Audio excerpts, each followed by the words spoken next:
नमस्कार दोस्तों, आप सबका स्वागत है मेरे YouTube चैनल के ऊपर। दोस्तों, कल हमने देखा था कि कल एक्सपायरी थी और हर जगह जो है पोजीशंस क्लोज हो चुकी थी। सारे प्लेयर्स यहाँ पर पोजीशंस क्लोज कर रहे थे और कोई भी नई पोजीशंस यहाँ पर नहीं बनी थी। दोस्तों, कल हमारा केवल एक यही डिसीजन था कि यहाँ पर मार्केट नई एक्सपायरी के अंदर जो भी पोजीशन बनाएंगी उसके हिसाब से हमको यहाँ पर अपना डिसीजन लेना होगा। और दोस्तों, आज मार्केट के अंदर हुआ क्या एग्जैक्टली आज अगर आप हमारे टेलीग्राम चैनल के साथ जुड़े हुए हैं तो आपको सुबह बताया गया था 10:40 के ऊपर जाके चेक कीजिएगा। तो यहाँ पर मार्केट के अंदर आज सुबह सुबह ही मैंने आपको मैसेज डाला था टेलीग्राम चैनल के ऊपर कि यहाँ पर 16,700 के ऊपर कॉल राइटर एक्टिव थे सुबह सुबह ही, और एग्जैक्टली उसी वक्त 16,500 के ऊपर और 16,600 के ऊपर पुट राइटर भी एक्टिव थे। तो यहां पर मार्केट को जानबूझ के एक ही छोटी सी रेंज के अंदर, जो रेंज थी आपकी ये ऊपर 16,700 की रेंज थी और नीचे 500 से 600 का एक सपोर्ट था। तो दोस्तों, मार्केट के अंदर अगर इस तरीके की सिचुएशन बनती है और ये एक क्लियरली इंडिकेशन होता है दोस्तों कि ये एक रेंज बाउंड मार्केट का इंडिकेशन होता है, और ये मैंने सुबह सुबह डाल दिया था आपको मैसेज तकरीबन 10:40 के आसपास कि डाटा जो है वो इस तरीके का बन रहा है। यहाँ पर ओवर ट्रेडिंग करने की जरूरत नहीं है और इस तरीके के डाटा के अंदर मार्केट रेंज बाउंड होती है, और कोई भी अगर ओवर ट्रेडिंग करने का मूड रखेगा ऐसे में तो दोस्तों वहां पर उसको ज्यादा प्रॉफिट नहीं हो सकता, और हो सकता है प्रीमियम भी वहां पर इरोड हो जाए। तो यहाँ पर इस चीज का ख्याल रखिएगा, जब कभी भी इस तरीके का सिचुएशन मिले तो वहां पर नो ट्रेडिंग डे भी होता है कभी कभी, और हमको उस चीज की रिस्पेक्ट करनी चाहिए। ये दोस्तों आज का इंट्राडे का डाटा था और हमने इस तरीके से ही मतलब कोई ज्यादा ट्रेडिंग नहीं की, कोई ओवर ट्रेडिंग यहाँ पर बिल्कुल भी नहीं की। तो लेकिन अब आगे क्या सिचुएशन बनी है डाटा पॉइंट्स के ऊपर वो हमें चेक करना होगा, और वो हम चेक कर लेते हैं दोस्तों। तो यहाँ पर सबसे पहले हम डाटा पॉइंट्स देख लेते हैं। तो यहाँ पर आपको एक नया पैटर्न दिखाता हूं मैं डाटा पॉइंट्स के ऊपर, और नया पैटर्न जो है वो बड़ा मतलब वही पुरानी वाली कहानी चालू हो चुकी है। मैं आपको डाटा पॉइंट्स के साथ साथ आपको चार्ट के ऊपर भी लेके चलूंगा तो आपको ख्याल आएगा कि मैं किस चीज की बात कर रहा हूं। देखिए यहाँ पर होता क्या है, मार्केट के अंदर काफी दिनों से चल क्या रहा था आप यहाँ पे चेक करिएगा तो आपको समझ में आएगा। यहाँ पर देखिए, यहाँ पर लॉन्ग पोजीशंस बन ही नहीं रही थी, ठीक है। लास्ट लॉन्ग पोजीशन जो बनी थी वो यहाँ पर 11 जनवरी को बनी थी, 12 जनवरी को सॉरी, ठीक है, 12 से 13 जनवरी को बनी थी, सॉरी 17 जनवरी को बनी थी, सॉरी दोस्तों 17 जनवरी को बनी थी लास्ट लॉन्ग पोजीशन। उसके बाद हुआ क्या कि लॉन्ग पोजीशंस की अनवाइंडिंग की वजह से मार्केट नीचे आया। उसके बाद केवल शॉर्ट पोजीशन बनती थी, शॉर्ट कवरिंग लाते थे, ठीक है, शॉर्ट पोजीशन बनती थी, शॉर्ट कवरिंग लाते थे। तो यानी कि जो जनवरी से पैटर्न वो फॉलो कर रहे थे कि शॉर्ट पोजीशंस बनाते थे ऊपर के लेवल के ऊपर, मार्केट को नीचे लेके आते थे, वहां से फिर वो शॉर्ट कवरिंग करके मार्केट को फिर ऊपर लेके जाते थे, जिसकी वजह से मार्केट की जो मूवमेंट थी वो किस तरीके की मिल रही थी ये हम चेक कर लेते हैं। यहां पर भी आप चेक कर सकते हो, फरवरी के अंदर भी यही हुआ, जनवरी के बाद कि शॉर्ट पोजीशन बनी, फिर शॉर्ट पोजीशन कवर कर ली, फिर शॉर्ट पोजीशन बनी, फिर कवर कर ली, फिर शॉर्ट पोजीशन बनी, फिर कवर कर ली, फिर बनी शॉर्ट पोजीशन एंड फिर फाइनली शॉर्ट कवर कर लिया। तो मतलब पूरा जनवरी और पूरा फरवरी यही चला कि शॉर्ट पोजीशन बनी और शॉर्ट पोजीशन कवर कर ली, जिसकी वजह से जनवरी के मतलब जनवरी से यहां से मार्केट किस तरीके से बिहेव कर रहा था कि मतलब ऊपर के लेवल के ऊपर शॉर्ट पोजीशन बनाते थे, मार्केट को नीचे लेके आते थे, फिर शॉर्ट कवरिंग करके मार्केट को ऊपर लेके जाते थे, ठीक है। तो ये इस तरीके से मार्केट चलता था, फिर शॉर्ट पोजीशन क्रिएट करते थे, फिर मार्केट को नीचे लेके आते थे, फिर मार्केट को ऊपर लेके आते थे शॉर्ट कवरिंग करके, फिर शॉर्ट पोजीशन बनाई, फिर मार्केट को नीचे लेके आए, फिर शॉर्ट कवरिंग कर ली, मार्केट ऊपर गया, फिर शॉर्ट पोजीशन बनाई, फिर शॉर्ट कवरिंग कर ली। तो यहां तक मार्केट इस तरीके से चला है। अगर आप मेरी बात को कनेक्ट कर पा रहे हैं तो जरूर मेरी बात को इसको एक्नॉलेज कीजिएगा, कमेंट सेक्शन में बताइएगा कि क्या आपको ये पैटर्न समझ में आया। मंथ मतलब जनवरी और फरवरी के अंदर जो भी ये चीज की गई है, शॉर्ट पोजीशन ऊपर के लेवल पे बनाना, फिर नीचे के लेवल पे कवर कर लेना, तो मार्केट इस तरीके से चलता था, इस तरीके से, ठीक है। और यहां तक वो पैटर्न खत्म हो चुका है, ठीक है। अब नया पैटर्न जो चालू हो चुका है वो अब ध्यान से समझिए कि किस तरीके से चालू हो चुका है। तो वो नया पैटर्न जो चालू हो चुका है पिछले कुछ दिनों से, वो पैटर्न बना है ये वाला, लॉन्ग पोजीशन बनाते हैं, लॉन्ग पोजीशन फिर अनवाइंड करते हैं, फिर लॉन्ग पोजीशन बनाते हैं, तो अब जब शॉर्ट पोजीशन बनाते थे, शॉर्ट कवरिंग करते थे वो लोग, तो होता क्या था, मार्केट चलती थी इस तरीके से, मतलब डाउन ट्रेंड में। समझ रहे हो? I think it is clear. ये वाला है शॉर्ट पोजीशन बनाना, शॉर्ट पोजीशन कवर करना। अब लॉन्ग पोजीशन बना के लॉन्ग पोजीशन अनवाइंड करने का मतलब क्या है कि इस तरीके से चलेगा मार्केट, कि लॉन्ग पोजीशन बनाना, फिर लॉन्ग अनवाइंडिंग करके मार्केट नीचे लेके आना, फिर नई लॉन्ग पोजीशन बनाना, मार्केट ऊपर जाएगी, फिर अनवाइंड करेंगे, फिर लॉन्ग पोजीशन बनाएंगे। तो मतलब अब मार्केट इस तरीके से चल सकता है कुछ दिनों तक। ख्याल आया इस चीज का? तो ये एक नई लर्निंग आपको मिल सकती है कि यहाँ पर अगर इसी को आप फोकस करोगे, लॉन्ग पोजीशन बना के फिर अनवाइंडिंग करना, मतलब नीचे के लेवल पे लॉन्ग पोजीशन बनाना, फिर वहां पे ऊपर के लेवल पे अनवाइंडिंग करके मार्केट नीचे लाना, फिर एक नया बॉटम बना के, तो मतलब अब मार्केट इस तरीके से ऊपर की तरफ जर्नी कुछ दिनों तक कवर कर सकती है, जब तक ये पैटर्न चलेगा। ठीक है? कब तक करेगी? जब तक ये पैटर्न चलेगा, नया पैटर्न है ये। ठीक है ना? तो ख्याल रखिएगा इस चीज का। तो यहां पर मैं ये नहीं कह रहा कि ट्रेंड रिवर्सल हो गया है, लेकिन अभी ट्रेंड रिवर्सल के रूल हम जानते हैं, ऑलरेडी अपने चैनल के ऊपर डिस्कशन करा हुआ है। वो ये रूल है 3 golden rules of trend reversal, जाके वीडियो चेक कर लीजिएगा। ठीक है? तो ट्रेंड रिवर्सल के लिए 3 लगातार कैंडल बननी बहुत जरूरी है, वो भी वॉल्यूम के साथ। तो वो अभी तक हुआ नहीं है, तो ट्रेंड रिवर्सल तभी होगा जब हमारे फुलफिल हो जाएंगे पूरी की पूरी कंडीशन। लेकिन पैटर्न जो है फ्यूचर्स पोजीशंस के अंदर वो थोड़ा चेंज होता हुआ नजर आया है। तो यहां पर वही आपको अब देखने को मिल रहा है कि लॉन्ग पोजीशंस बनाई गई, यहां तक शॉर्ट कवरिंग कर ली, फिर यहां से लॉन्ग पोजीशन बनाई, मार्केट ऊपर गया, लॉन्ग अनवाइंडिंग करी, मार्केट नीचे आया, फिर लॉन्ग पोजीशन बना दी। तो मार्केट अब इस तरीके से चलेगा, इस तरीके से। I hope I am clear. ठीक है? पहले चल रहा था इस तरीके से। तो दोस्तों उम्मीद करता हूं ये नई चीज आपको सीखने को मिली होगी और इसमें आपको समझ में आ गया होगा पूरे का पूरा सिचुएशन। तो ये चीज क्लियर कर दी मैंने आपको। तो ये नया पैटर्न मेरे को देखने को मिला और नया पैटर्न मैंने आपको क्लियर भी कर दिया। अब चलते हैं आगे।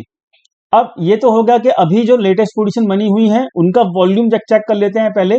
जो अभी लेटेस्ट पोजीशन बन रही है लॉन्ग साइड की, चेक कर सकते हैं। जब यहाँ पे बनी थी तो वॉल्यूम बिल्कुल भी नहीं था। ठीक है? यहाँ पर भी चेक कर सकते, वॉल्यूम बिल्कुल भी नहीं है। फिर लॉन्ग पोजीशन दोबारा बनी, अभी भी जो वॉल्यूम है पिछले दिन के मुकाबले बिल्कुल कम है, मतलब बहुत कम लॉन्ग वॉल्यूम है। मतलब लॉन्ग पोजीशंस बन तो रही हैं, लेकिन बहुत ज्यादा लॉन्ग पोजीशंस का वॉल्यूम बिल्कुल भी नहीं है। तो अभी भी सिचुएशन इस हिसाब से अगर चलेगी तो मार्केट एक छोटी रेंज में, समझ रहे हो, मार्केट मतलब एक छोटी रेंज के अंदर जा सकती है। ठीक है? बहुत छोटी रेंज के अंदर मार्केट ट्रेड कर सकती है। तो इसका ख्याल रखिएगा कि मार्केट को अभी छोटी रेंज के अंदर ही ट्रेड, मतलब जब तक ये वॉल्यूम नहीं आएगा तब तक बड़े बड़े मूव्स आपको शायद नहीं मिलेंगे। ख्याल जरूर रखिएगा इस चीज का। तो यहाँ पर ये चीज क्लियर कर दी मैंने कि वॉल्यूम कम है, लॉन्ग पोजीशन बन तो रही है, लेकिन पैटर्न चेंज हो गया है और पैटर्न के ऊपर हमें नजर रखनी पड़ेगी अगर हमें बड़े प्लेयर को ट्रैक करना है। तो अगर मैं बात करूं यहाँ पे रेसिस्टेंस एंड सपोर्ट की, तो प्रेडिक्शन के बेसिस के ऊपर जो ये वाला रेसिस्टेंस है वो अभी भी बरकरार है। और ये रेसिस्टेंस जो है दोस्तों वो 16,800 का ही है, जो मैंने आपको कल वाली वीडियो के अंदर बताया था। 16,800 का जब तक 16,800 के ऊपर सस्टेन नहीं करता है, वनडे के ऊपर क्लोजिंग नहीं करता है, जब तक कोई भी फ्रेश लॉन्ग पोजीशन बनाना ठीक नहीं होगा। कंफर्मेशन मिलने के बाद ही फ्रेश बुल पोजीशन बनाइएगा। तो अभी भी अपने को पेशेंस रखना है। नीचे के लेवल में मिले मार्केट, अब देखो ऐसे में जब मार्केट चलता है ना, लॉन्ग पोजीशन बनाना, फिर नीचे आना, फिर बनाएगा लॉन्ग पोजीशन, मार्केट ऊपर जाएगी, फिर ऐसे। तो ऐसे में डिप में बाय करना बहुत कंपलसरी है, समझ गए? डिप में बाय करोगे तो आपको बेनिफिट होगा, मार्केट का मूव निकलने के बाद बाय करोगे, फिर जब डिप आएगा तो आपको परेशानी होगी। तो यानी कि अब आपको क्या याद रखना है कि मार्केट कोई भी डिप लेता है तो वहां पर बाय करने की ट्राई कीजिएगा, बाय करने की ट्राई कीजिएगा। और डिप जो है वो आते रहते हैं, डिप जो है इस वाली मार्केट में भी आएंगे, बेरिश मार्केट में, और जब अगर लॉन्ग मार्केट यहां से शुरू होती है तो यहां पर भी डिप आएंगे। कभी भी मार्केट पूरी की पूरी ऐसे नहीं चलती है। उम्मीद करता हूं ये सब बातें समझ में आ रही होंगी आपको। तो यहां पर या तो 16,800 के ऊपर सस्टेन कर जाए मार्केट, ठीक है, फिर मार्केट एक नई रैली के लिए तैयार हो जाएगा। अगर रेसिस्टेंस यहां पर ही है 17,800 के आसपास, ठीक है, या फिर मार्केट एक डिप ले और डिप के अंदर बाय किया जाए, फिर जब मार्केट दोबारा से अपसाइड उठेगा तब यहां पर आपको एक अच्छा रैली का मतलब पार्ट बनने को मौका मिलेगा। मैं अब यहां पर बाय ऑन डिप की इसलिए बात कर रहा हूं क्योंकि पैटर्न चेंज हो चुका है। लॉन्ग बिल्डअप दिखना शुरू हो चुका है। क्लियर। तो यहां पर हम हमेशा जो बड़ा प्लेयर करता है उसके हिसाब से प्लानिंग करते हैं। तो यहां पर मैं अब लॉन्ग बिल्डअप मतलब बाय ऑन डिप की ही बात करूंगा। ठीक है। और बहुत ज्यादा नीचे अब मार्केट का जाना, मतलब डिप आएंगे, डेफिनेटली आएंगे, लेकिन ये जो जोन है जहां पर मार्केट यहाँ पे आया था 15,500 से लेकर 16,000 के आसपास जो जोन है, इस जोन के आसपास कभी भी मार्केट मिल जाए ना तो बल्ले बल्ले हो जाएगी। वहां पर हम एडिशन कर सकते हैं। ठीक है। और मतलब बहुत अच्छा होगा रेस टू रिवॉर्ड, ये समझ के चलो। यहां पर ऐड नहीं करना, डिप आने दो, डिप के अंदर बाय करेंगे, ज्यादा मजा आएगा और आप अच्छी रैली को भी एंजॉय कर सकते हो। क्लियर हो गई ये सब बातें। तो मेरे को क्लियर अब यहाँ पे कर दिया है सारी की सारी चीजें, इसको समझ लीजिएगा और ये लर्निंग पॉइंट ऑफ व्यू से बिल्कुल इंपॉर्टेंट भी है। 16,800 के ऊपर सस्टेन करता है तो नई पोजीशन बनाएंगे, नहीं तो डिप में नई पोजीशन बनाएंगे। ठीक है। और दोनों में से कुछ ना कुछ तो जरूर होगा। ठीक है। अभी की पोजीशन जो है वो लॉन्ग पोजीशन बनी हुई है, लेकिन वॉल्यूम कम है, इसका भी ख्याल जरूर रखिएगा। बात करें तो यहाँ पर ऑप्शंस में क्या पोजीशन बनी हुई है। ऑप्शंस की बात यहाँ पर कॉल राइटिंग की है और पुट बाइंग की है रिटेल ने, मतलब ये ओवरऑल ऑप्शंस में बेयरिश है, ये एक्टिव नहीं है। यहाँ पर कॉल बाइंग कर रहा है एफआईआई, और कॉल बाइंग और पुट राइटिंग ये दोनों, मतलब एफआईआई और प्रोपराइटर दोनों दोनों यहाँ बुलिश है ऑप्शंस में। तो ओवरऑल जो है फ्यूचर भी बुलिश है, ऑप्शन भी बुलिश है, लेकिन वॉल्यूम बहुत कम है। तो वॉल्यूम अगर कम है तो हो सकता क्या है कि मार्केट एक छोटी रेंज के अंदर भी कंसोलिडेट करती रहे। ठीक है। वो छोटी रेंज जो हो सकती है वो हम ऑप्शन चेन के ऊपर देख लेते हैं कि क्या हो सकती है। तो ऑप्शन चेन हमारे को यहाँ पे दिखेगा और उसकी हेल्प से हमें मिल जाएगी कि क्या छोटी रेंज के अंदर मार्केट ट्रेड कर सकता है। तो यहां पर जो ऑप्शन चेन है वो क्या बोल रही है कि पुट राइटिंग जो है वो बड़े प्लेयर कर रहे हैं। तो पुट राइटिंग जो हुई है फ्रेश वो यहां हुई है। क्लियर।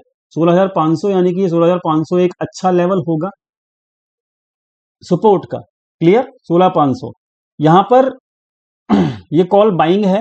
ठीक है। यहां पर ये कॉल बाइंग है ना, तो बड़े प्लेयर जो कर रहे हैं, और 16,800 पे भी कॉल बाइंग है, लेकिन 16,800 एक अच्छा रेसिस्टेंस लेवल होगा क्योंकि यहां पर पुट राइटिंग बिल्कुल भी नहीं है। तो क्लियर है, कंडीशन यहां पर कुछ भी नई नहीं है। ठीक है। अच्छा रेसिस्टेंस जो है वो 16,900 के आसपास ही मिलेगा। ठीक है। 16,900, तो 800 से लेकर 900 के बीच में एक रेंज जो है वो एक रेसिस्टेंस रेंज है, और 500 के आसपास वो एक सपोर्ट रेंज है, और ये 400 से 500 पॉइंट की रेंज अभी आपको इस रेंज में मार्केट मिल सकता है अगले हफ्ते तक।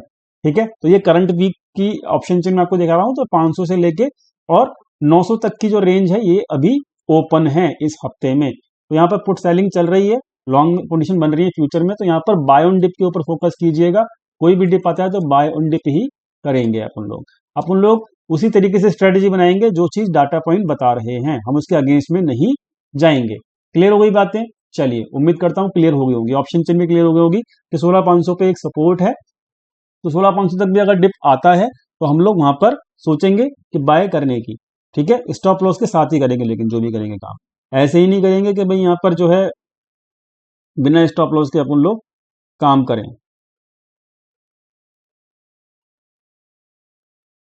ठीक है। उम्मीद करता हूं ये चीज क्लियर हो गई होंगी।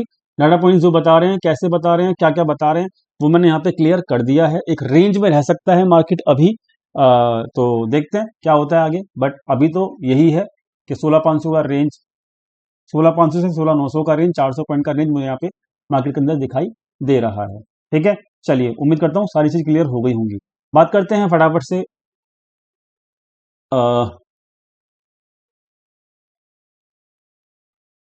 एक मिनट रुकिए, बैंक निफ्टी की बात कर लेते हैं।